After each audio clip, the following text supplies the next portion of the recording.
Hi there, Aries. Thank you for joining me for your weekly forecast for week commencing the 4th of August. There are two sets of influences which are really in competition this week.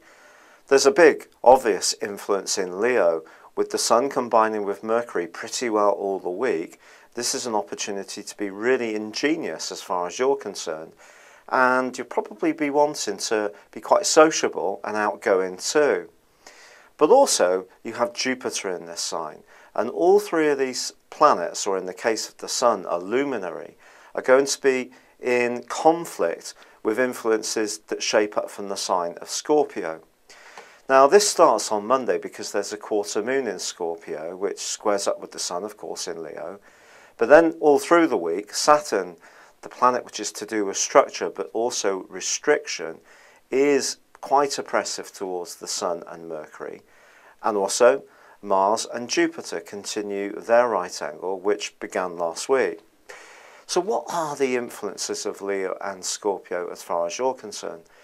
Well, Leo, quite honestly, is quite joyous. It's an opportunity to really demonstrate who you are as an individual. Scorpio, on the other hand, is quite intense. It's quite a lot to do with things that go on beneath the surface. It's more psychological.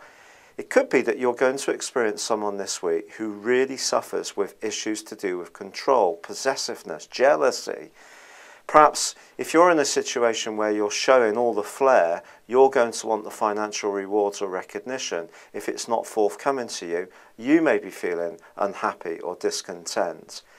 But this deep, passionate energy of Scorpio can act, particularly through Saturn's influence, as very much an inhibitor to the joyfulness that Leo's asking you to go for, and that could cause enormous frustrations.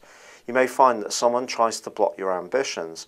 For example, if you've got a brilliant business idea and you go to your bank looking for some kind of lending to support this, then they may not be particularly enraptured by your idea. It's only going to be if you get into the Scorpio mindset of understanding the politics, preparing yourself, doing your research, and not getting too caught up in being free and easy, that you're probably going to deal with this. And then as the week draws to a close, there is a full moon. Now this full moon is going to occur in the sign of Aquarius. Now for you, this suggests that maybe there's some choices that you need to make in your social situation, but also Venus is going to be moving on Sunday into Leo, and this is entirely amazing for you because in the following 28 days it can create itself some real magic. So don't get too down in the dumps if not everything goes to plan this week. Some of it is just down to the fact that you may need to accept that there are conditions, that not everything will go just as your heart's desire. There may be conditions, there may be those politics I mentioned before, that just ask you to be much more mindful of how you're going to negotiate all this to really make the most of this week. But if you do, if you are shrewd, you can still make a fantastic impact over the whole 7 days. It's been a real pleasure being with you. Thank you for joining me. Good luck and goodbye for now.